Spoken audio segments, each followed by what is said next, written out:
Well, I was walking down the street, feeling kind of neat, when the wind came out your butt and threw my wig off. Oh, it was a sight to see, my hair flying in the breeze, 'cause the wind came out your butt and threw my wig off. People started laughing, they couldn't believe their eyes as my wig flew through the sky. Oh, what a surprise. I tried to catch it, but it slipped right through my hands, 'cause the wind came out your butt and now it's somewhere in the land. Oh, wind came out your butt, threw my wig off.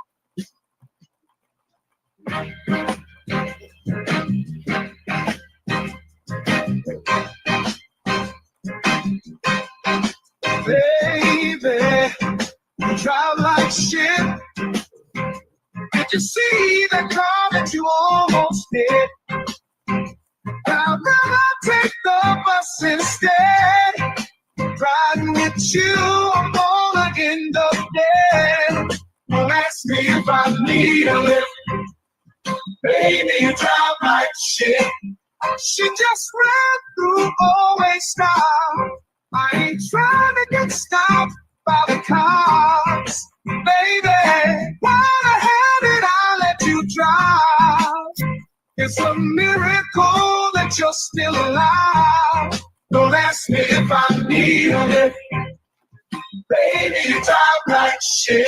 Whoa, whoa, whoa, whoa. Look out, my girl is driving. Watch out, my girl drives like shit. Whoa, whoa, whoa.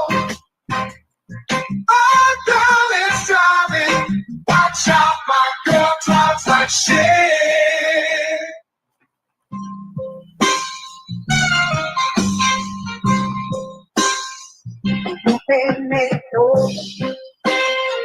Heard to think your tongue.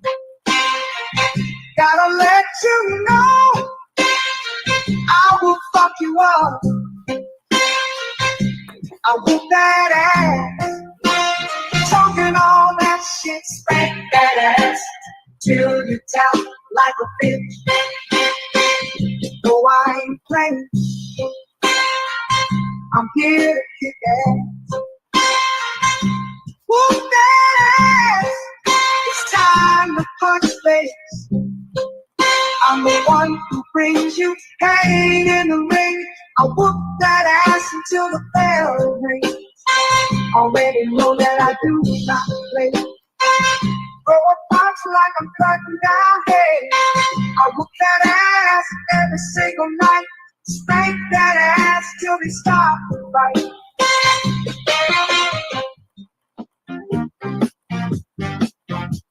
I'll tell you the story of a man, a radioactive tip in his hand. His hand grew 10 times its normal size to help him get his money on time.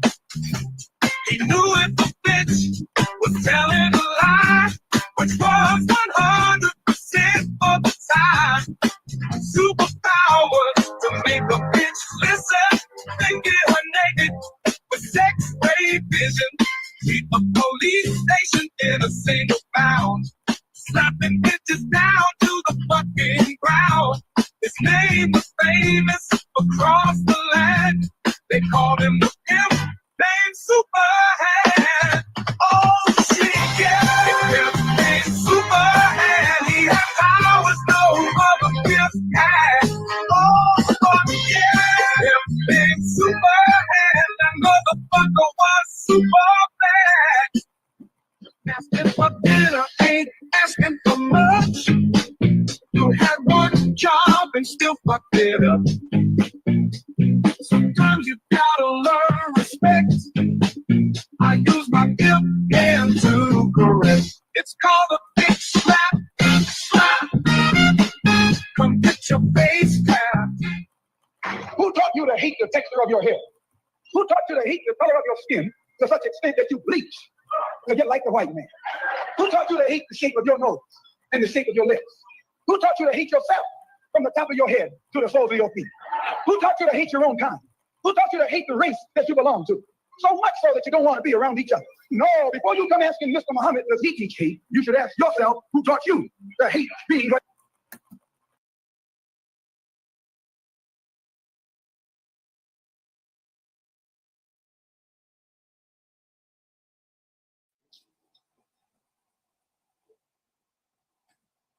Welcome, YouTube fam.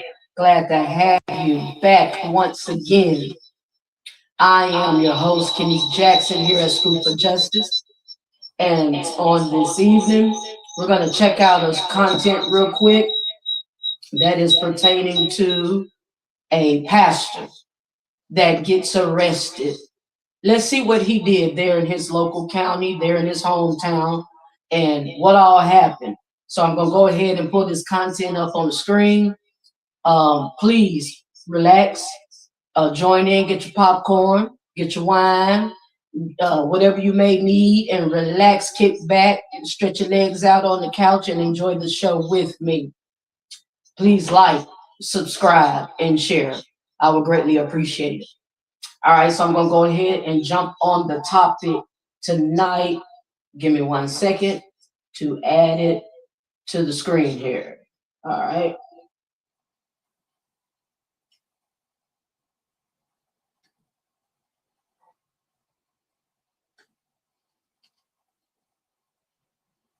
Okay, pulling that up for you. And I'm going back here. All right. Here we go.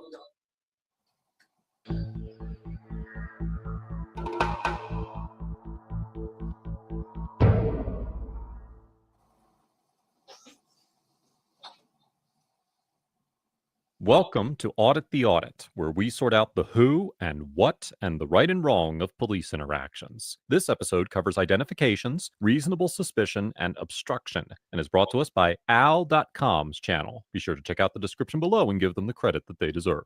On May 22nd, 2022, Pastor Michael Jennings of the Vision of Abundant Life Church in Sylacauga, Alabama, was watering his out-of-town neighbor's flowers in Childersburg, Alabama, when Officer Chris Smith, Officer Jay Gable, and Sergeant Jeremy Brooks of the Childersburg Police Department responded to a 911 call made by another neighbor, Amber Roberson, who reported that a, quote, younger black male and a gold SUV that she did not recognize were at the house while the owners were away. Officer Smith parked his vehicle and approached Pastor Jennings before either of the other officers arrived. I dare you to let me build you a completely free e-commerce store preloaded with 20 handpicked products that are trending all over the world. All right. Howdy. Hey, man, how's it going? Pretty good. What you doing here, man? Water flower. They saying that, is that your vehicle? It's not? It's the neighbor's vehicle. The neighbors? You live here? No, I don't live here. Okay. They saying that this vehicle is not supposed to be here and you're not supposed to be Who's here. saying that? They called about it. I don't know who called. I'm supposed to be here. I'm Pastor Jennings. I live across the street. You're Pastor Jennings? Yes, I'm looking out for their house while they gone. Okay. Watering their flowers. Okay. Well, that's cool. Now, do you have like ID and all? Oh, no, man. I'm not going to give you no ID. Why not? I ain't did nothing wrong. And Well, you look, listen, I'm not saying do nothing wrong. Doc, listen, There's a suspicious person. Look, I used to be a police officer in Goodwater. Don't come here with that. Okay? Look, man, don't do this to me. Yeah. There's a suspicious person in the yard, and if you're not one to identify yourself. I don't have to identify myself. It's not a stop and identify state. I live right over there across the street. Who calls y'all? You live live black man He don't live here. You think I'm not saying nothing about. You have no right to approach me if I ain't did nothing suspicious or nothing wrong. Told him I'm a pastor. I pastor, so I don't want to hear. Sir, you want to lock me up? Lock me up. nobody wants to Lock me. I'm not showing y'all anything. I'm gonna continue to water these flowers. I don't care who called y'all. Lock me up and see what happens. I want you to. Hey man, just come here and talk to us. What? Water these back flowers. You're gonna catch an obstruction charge. All right, so I'm gonna stop it right here.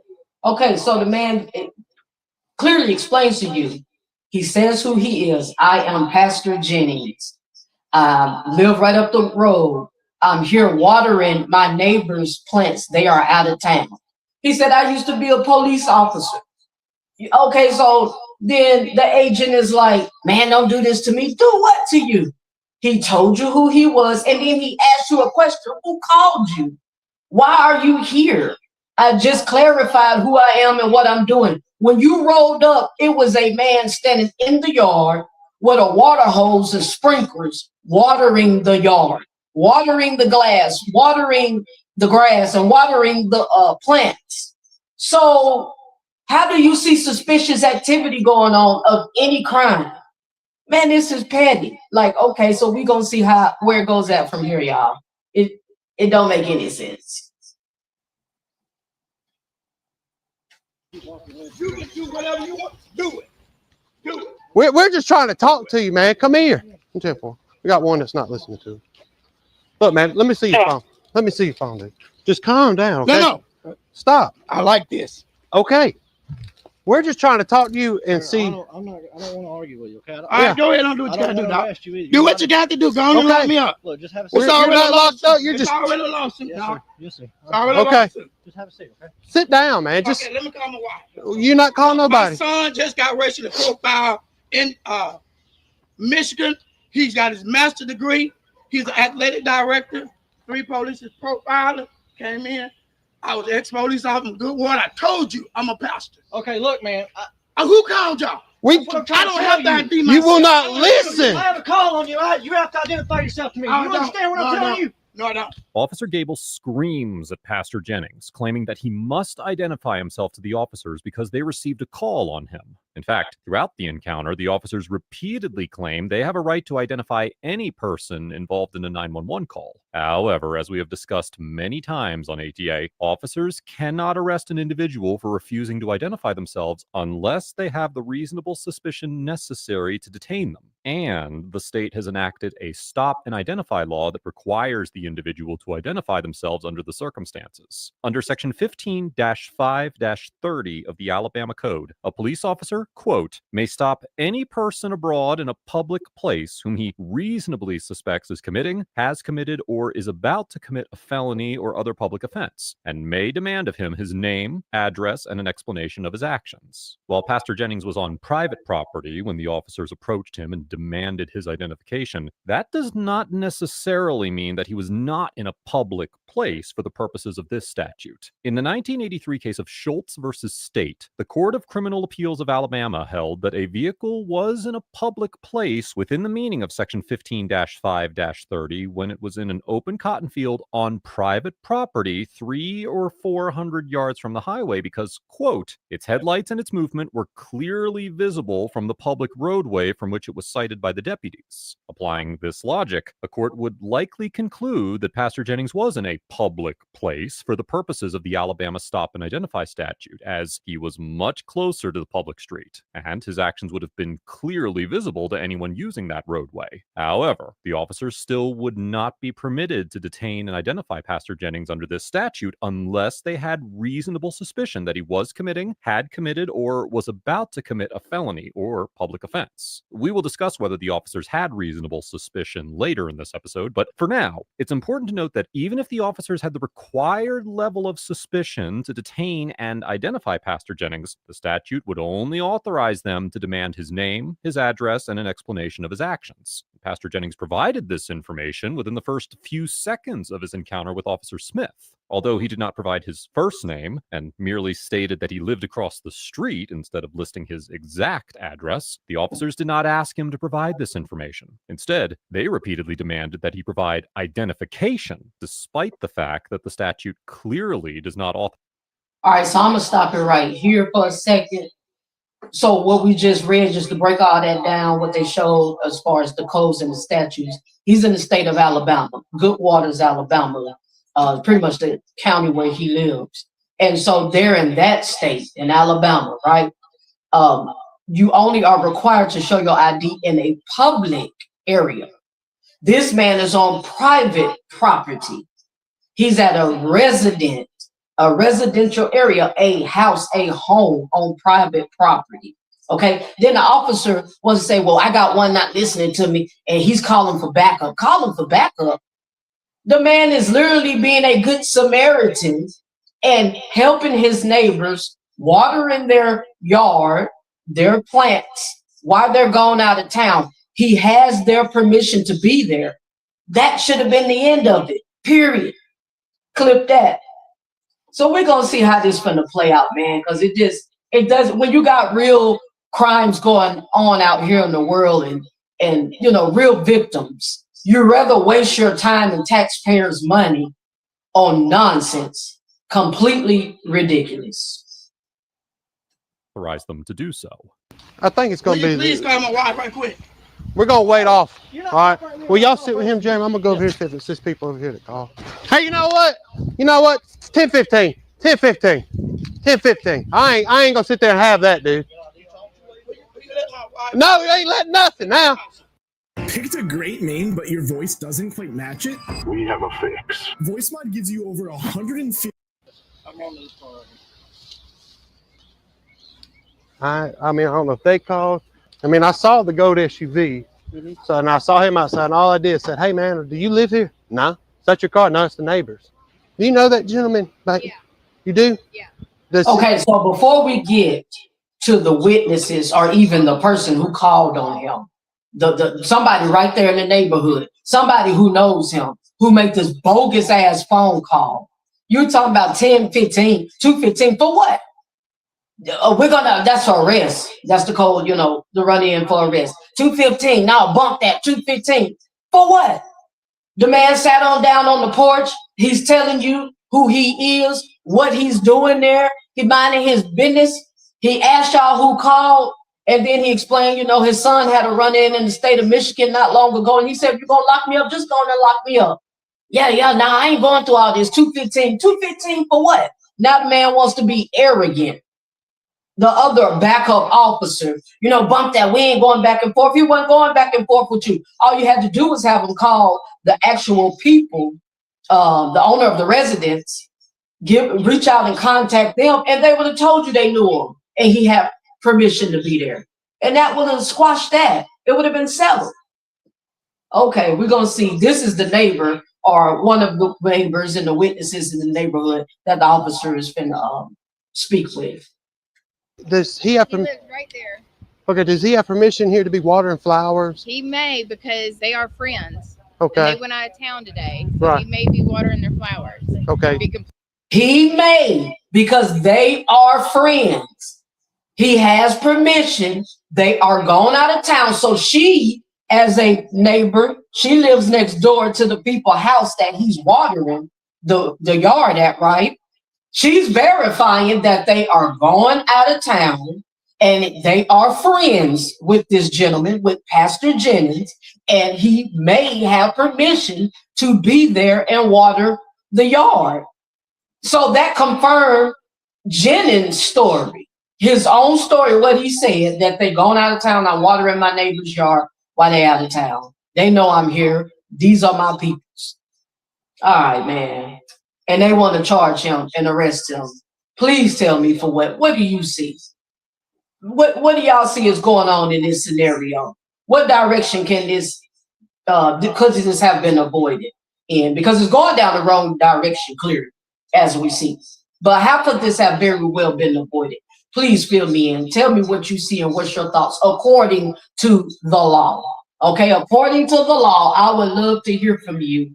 And what do you see is going wrong? All right, there in the state of Alabama and in their law and statutes. Completely normal. Okay, That's that's fine. If he would have said, hey, I got this, gave his identification because he's a suspicious person, he said that's not his vehicle, it's their vehicle. Okay, so I'm butting on in one more again. The lady said this is completely normal. He does this all the time. Well, that's fine, as you hear the police officer says. All he had to do was give us his ID. No, he did not.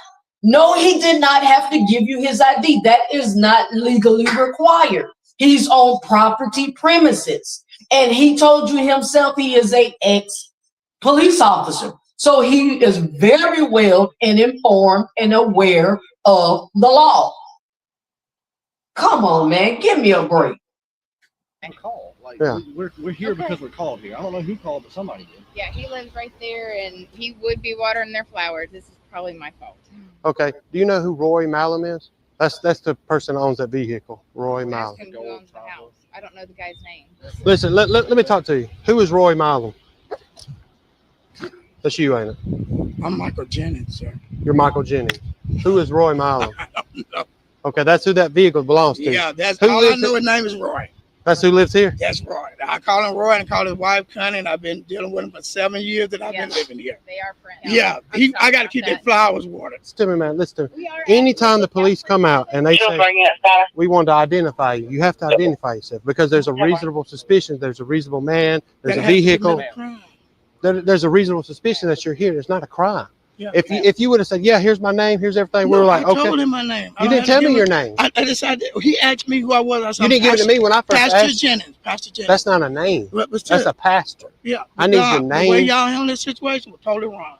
Officer Smith once again claims that Pastor Jennings was required to identify himself because they had reasonable suspicion, but does not identify what crime they suspected him of committing. As the Supreme Court explained in the 1989 case of United States versus Socolow, quote, "The concept of reasonable suspicion is not readily, or even usefully, reduced to a neat set of legal rules. In evaluating the validity of a stop such as this, we must consider the totality of the circumstances, the whole picture." In the 2014 case of Navarrete versus California, the court considered the issue of reasonable suspicion based on tips received from 911 calls, explaining that, quote, "We have firmly rejected the argument that reasonable cause for an investigative stop can only be based on the officer's personal observation, rather than on information supplied by another person. Of course, an anonymous tip alone seldom demonstrates the informant's basis of knowledge or veracity. But under appropriate circumstances, an anonymous tip can demonstrate sufficient indicia of reliability to provide reasonable suspicion to make an investigatory stop."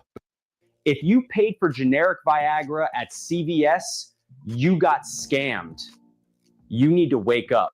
The court also clarified that 911 calls are not, quote, per se reliable, and that, quote, even a reliable tip will justify an investigative stop only if it creates reasonable suspicion that criminal activity may be afoot. Depending on the situation, a 911 call reporting the presence of an unknown person from a neighbor, even an anonymous one, could create reasonable suspicion of various criminal activities under certain circumstances. For instance, Section 13A-7-4 of the Alabama Code states that, quote, "A person is guilty of criminal trespass in the third degree when he knowingly enters or remains unlawfully in or upon premises." And Section 13A-7-1 explains that, quote, "A person enters or remains unlawfully in or upon premises when he is not licensed, invited, or privileged to do so," and defines the term premises to include any building or real property. Similarly, Section 13A-11-32 of the Alabama Code states that, quote, "A person commits the crime of criminal surveillance if he intentionally engages in surveillance while trespassing in a private place." However, when Officer Smith approached Pastor Jennings, his personal observations of a man watering flowers, combined with Pastor Jennings's clear explanation of what he was doing, should have dissipated any reasonable suspicion that may have existed based on the 911 call. Although reasonable suspicion does not need to rule out entirely the possibility of innocent conduct, a court would likely find that the officers did not have the reasonable suspicion that would be necessary to constitutionally detain Pastor Jennings, as the innocent nature of his conduct was more than evident.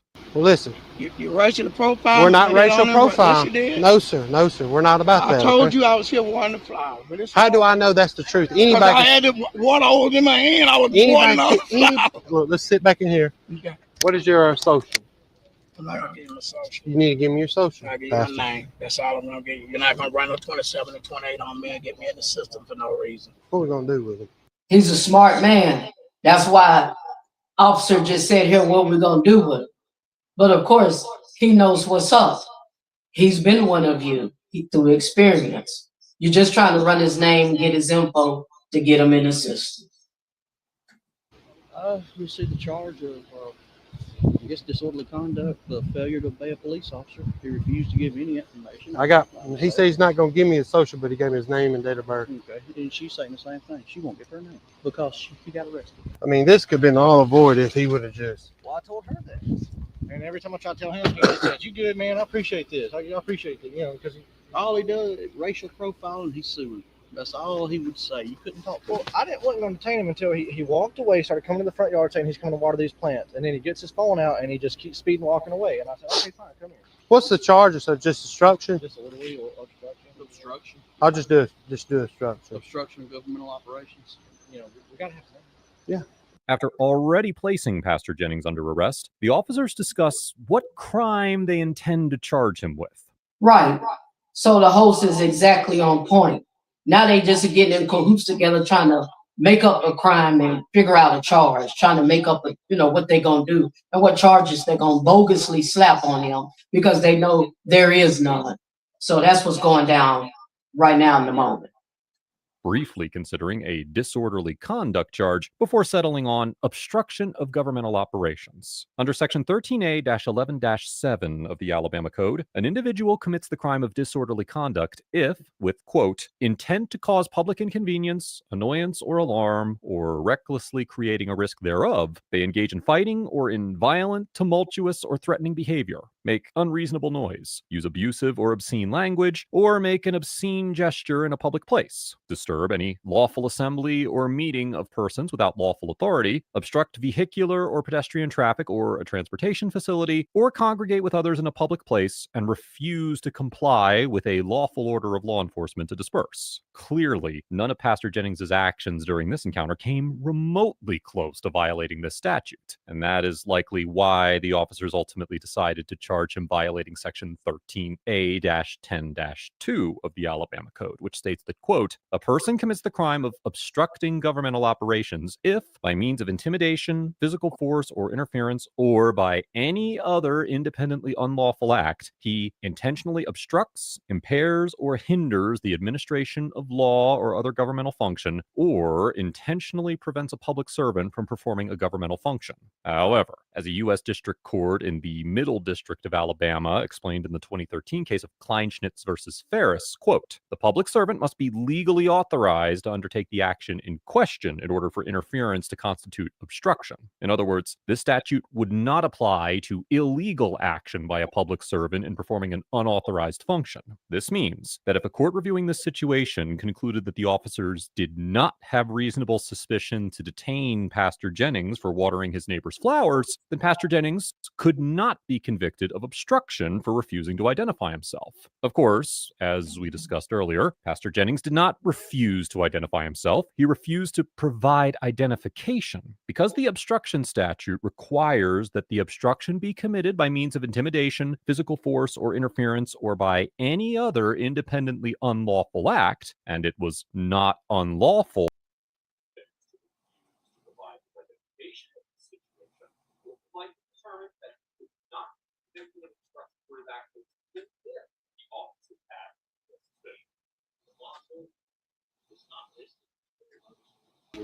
That way we won't be overcharging or anything like that.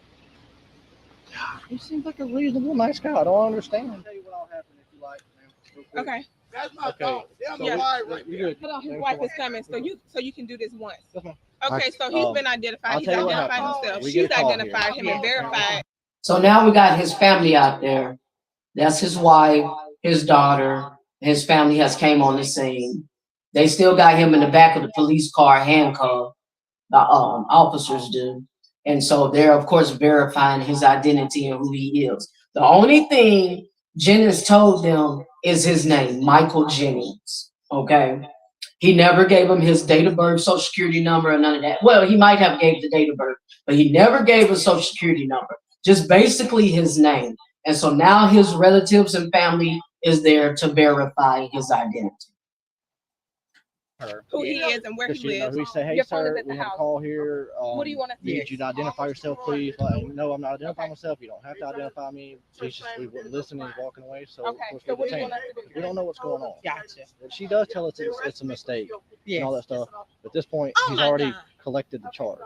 Once we place him on arrest, we can't unarrest him. Does that make sense? All we told him was like, if you're here to water the plants, that's okay. Just please identify yourself, just your name, and let us call the owner. And he didn't want to do that until he caught the charge. What He's you want going me to to go do? to the Chillsburg Police Department. We're going to process the arrest report. It's going to be one charge for obstruction of our investigation. He'll go to the jail. He can bond out immediately. You can get your bondsman. It'll be 10% of the bond. So it'd be like $50. We're not investigating a crime. We're investigating a call. and we have a right to identify anybody involved in that call. That's Walking why away he's and gotta yelling go at to us jail. and telling us we have no right, and we have a call there. But if he wants to fight in court, So $50, you taking him to jail, right? And he tells his wife, he just paid $50, we're gonna give him a $500 bond. We're making up a bogus charge, and 10% of the 500 is $50 to bond him out. Just okay, so that's $50 that he can keep in his pocket. $50 over absolutely nothing. You're just being an asshole right now. Like, go find something to do. Make your job useful. There's real serious things that you could be tending to right now. Do your job, do it right, do it with dignity, do it with diligence. This is a waste of time. $50. that's fine. Is it okay if I talk to him? Yes, ma'am. Go ahead. Yeah. Is it okay? Yes, ma'am. That's fine. I'm a big fan of Sigpol. It's probably one of the two most important apps to our Sorry website, about I would that. say, in terms of improving your business, right? We need to clear up. Huh? Clear up. I need to clear up. Yeah. Immediately after this incident, Pastor Jennings was taken to jail and charged with obstructing governmental operations. However, a few days later, on June 2nd, 2022, Childersburg Police Chief Richard B. McClelland issued a statement announcing that he had requested that the charge be dropped. In his statement, Chief McClelland indicated that he reviewed the 911 call and body camera footage and interviewed Officer Smith, Officer Gable, and Sergeant Brooks, and that, as a result of his investigation, he recommended to the municipal judge of the city of Childersburg, quote, that the warrant be dismissed with prejudice, and the judge has dismissed the aforementioned charge against Michael Jennings. It should be noted that Chief McClelland resigned from his position on August 11th, 2022, a few months after his involvement in a single-vehicle traffic accident where, according to the Okay, I'm sorry. I just recognized that my mic was on mute. I apologize about that. My mic was on mute. I just recognized it. So I'm going to go back just a tad where he mentions that he tells the wife that he's going to get a bond. It's $500. They charge him with obstruction. Okay. And basically, it's $500. So 10% of that's $50.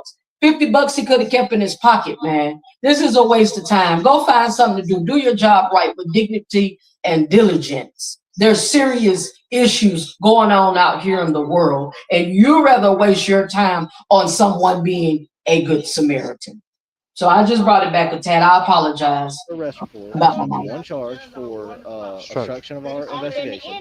He'll go to the jail. He can bond out immediately. You can get your bondsman. It'll be 10% of the bond. So it'd be like $50. We're not investigating a crime. We're investigating a call.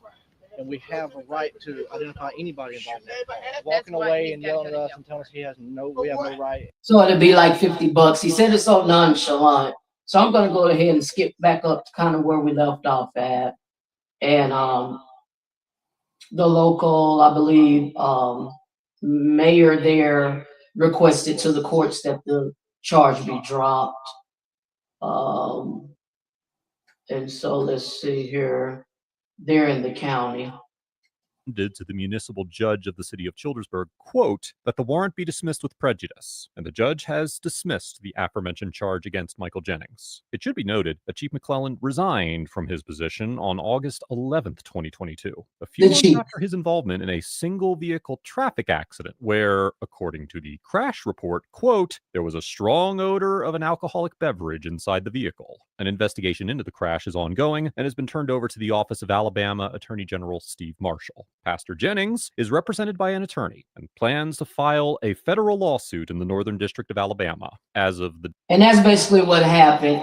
It was the chief that he requested, there that the charges be dropped. And right after he requested that, he got boogied up on something similar to a DUI, and that they, had found alcohol on them driving or something, or did a breathalyzer testing, something of that nature. And so, and then Jennings goes to proceed for a lawsuit for his rights being violated. Okay, so I want you to, we're going to check out one last thing on this content. Give me just 1 second. I'm going to pull up the aftermath, what has happened since then.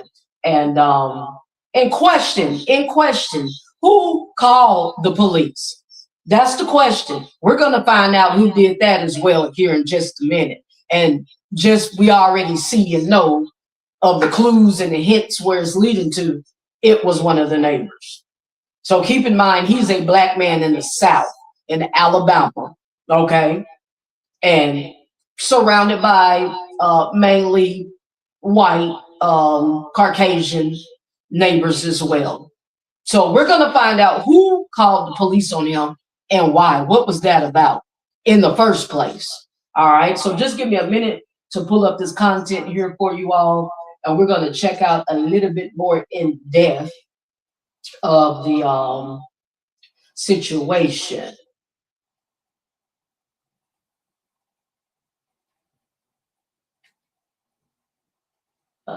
Let's see.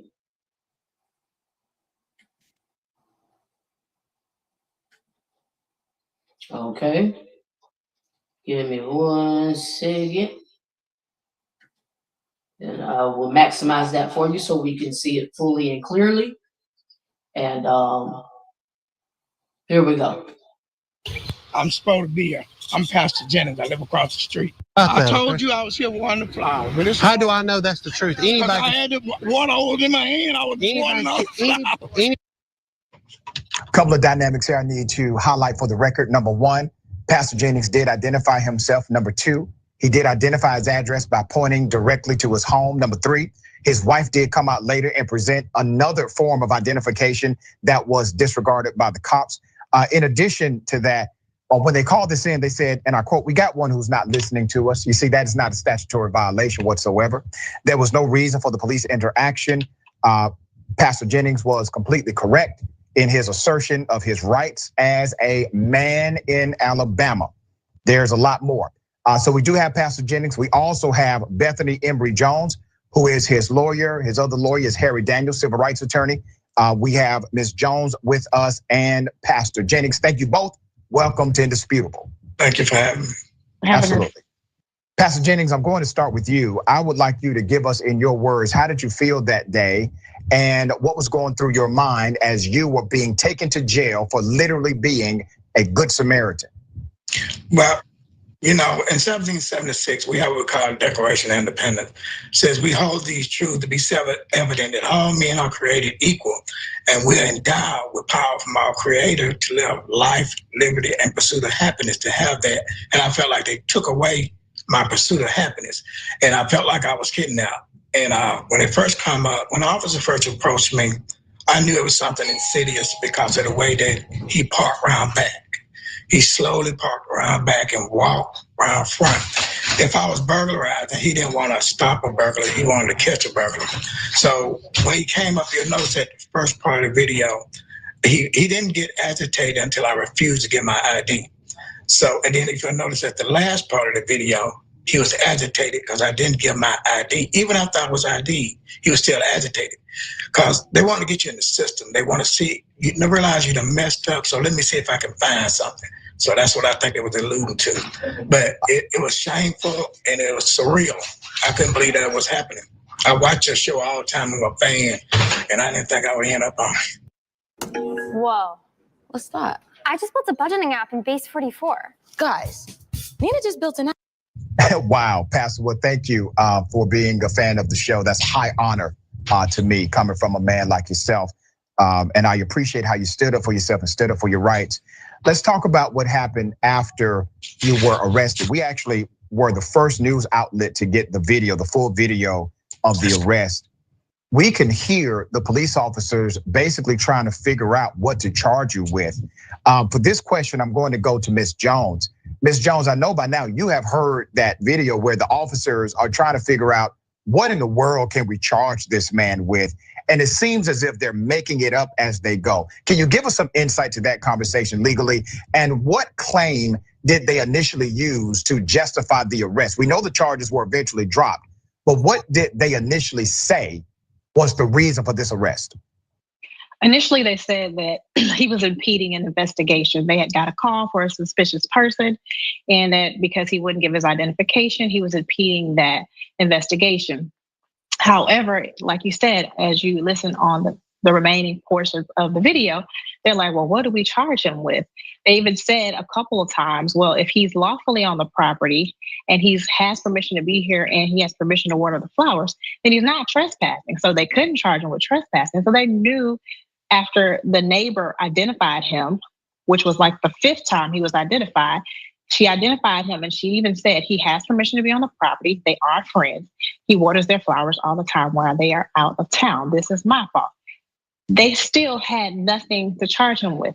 In this situation, they used their power because they were being abusive of their power. And they took away our client's Fourth Amendment rights to unlawful search and seizure. You even saw in the video you just showed, they took his phone. Why did they take his phone? They took his phone before he was even in handcuffs. That again is another violation of his rights. He did not have to give them his phone, but he did. He was compliant. He gave them his information. But who walks next door with their ID? Nobody. Wow. Let's do this. Pastor Jennings, somebody called the police according to the police. We're going to get into that in just a moment. I'm going to ask you, who do you think called the police? But in the video, we clearly also see where the police, they say they don't believe you. They don't believe that you're Pastor Jennings. They don't believe that you live where you live according to their narrative. You've identified yourself, you've identified your address. You didn't have to do all this, but you did, all right? You did. Alabama law does not support their proclamation. It supports yours. But you identified yourself. They didn't believe you. They then go to a white female neighbor. The neighbor then identifies you. They believe her. They don't require identification from her in order to believe her identity of you. But in order to believe your identity of yourself, they required in your own community that you present identification, which, by the way, your wife eventually came out and presented that ID. So just to kind of reiterate on what the narrator is saying, the host here, that's right. So he tells you who he is, Michael Jennings, okay? He tells the officers who he is. And quite naturally, he was just up the road at his neighbor's house, so he didn't have his wallet or ID on him at that time. But then they go next door to a lady who does not have any ID or wallet or identification on her, and ask her who this man is, and she tells him, and they believe her. They have more of the tendency to believe her, and they didn't ask her for ID. They didn't ask her for identification, okay? So in a nutshell, they get angry and upset because Michael Jennings, Pastor Jennings, did not do what they wanted him to do, okay? And they make up a bogus charge and arrest him. And what it was about was because they upset he did not give identification, what they wanted him to do their way. When Michael Jennings explained to them, he is an ex-police officer. He's fully informed of the law, and he know it is not required legally. All right, let's go a little further. Do we know as of yet who called the police and why?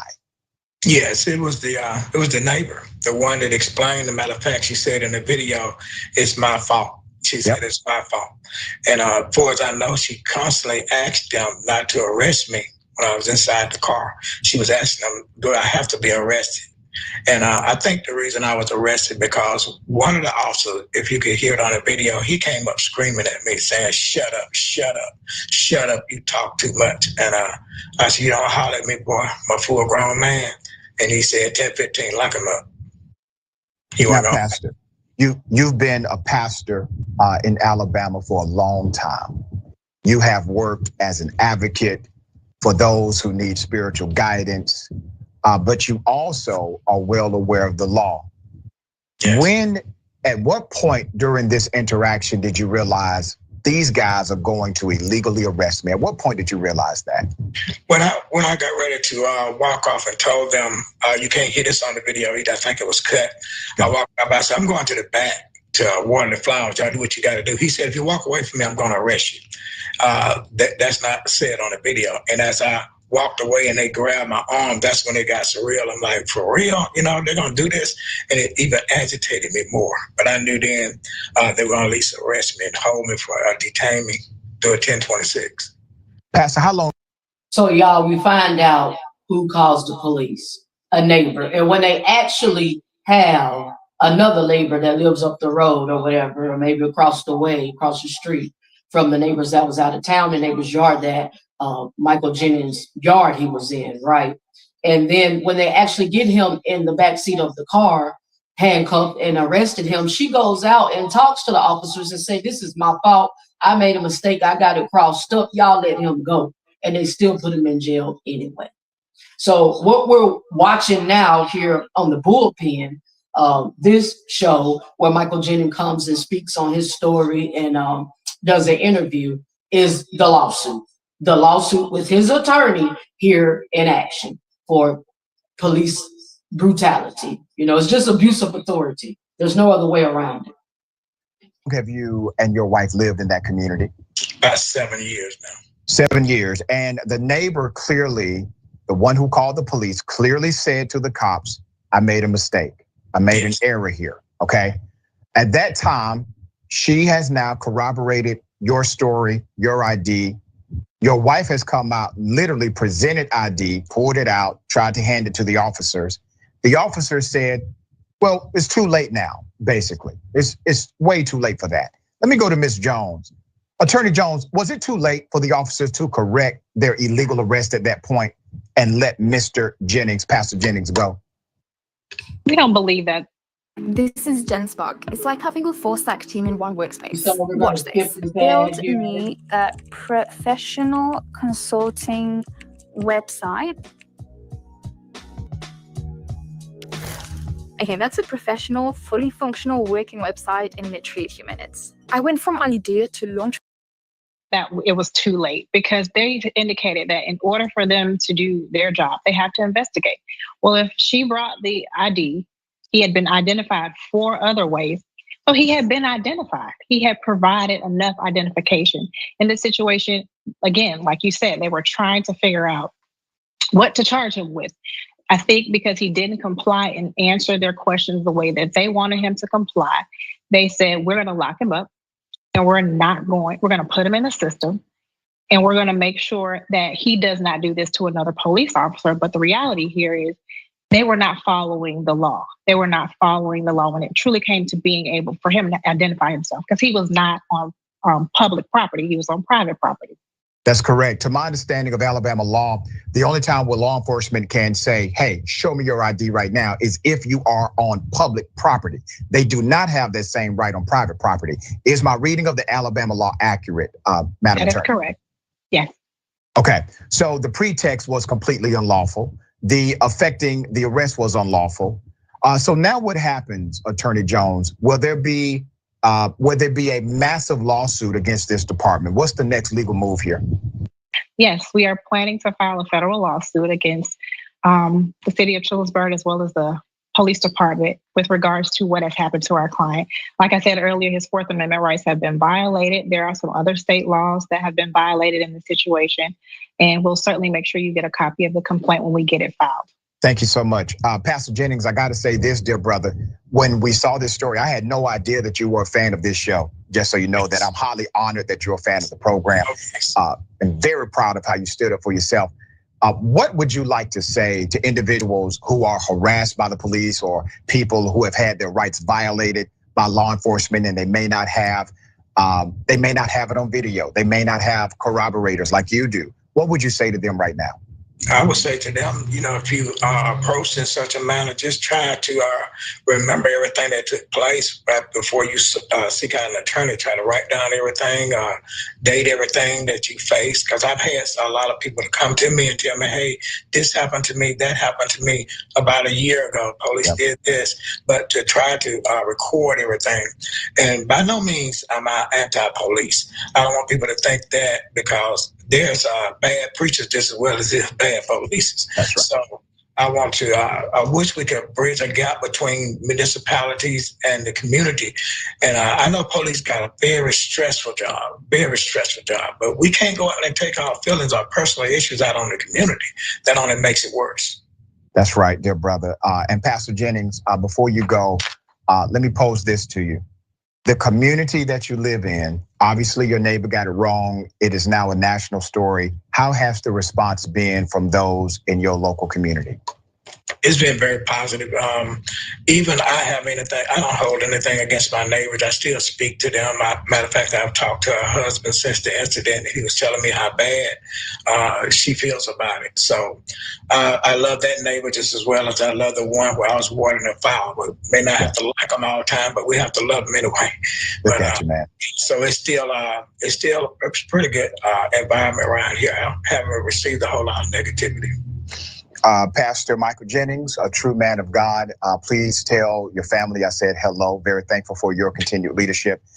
Attorney Jones, let's stay on top of this. Please inform me of the updates as they come. This was one of the most egregious and ridiculous arrests I've seen in many years. But I'm glad that Pastor Jennings is alive to tell the story because, as you know, it has gone the other way for many, many African-American males who decided to stand up for themselves and stand up for their rights. Thank you both. Yes. Thank and you. my goddaughter said hello. Say that. Say that again. My goddaughter, she's a fan. Tabitha Perry. She said, "Tell him hello."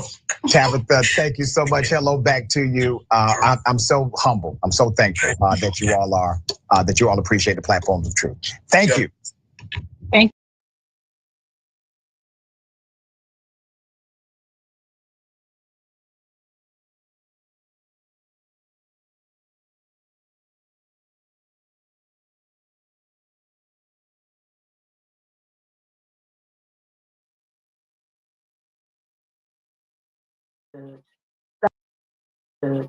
Thanks for joining. Glad to have you again one more night and one more evening.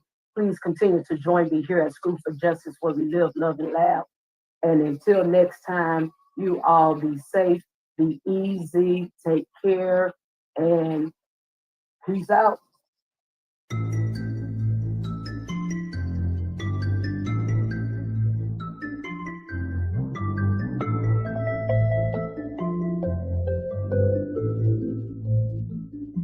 You know who made it.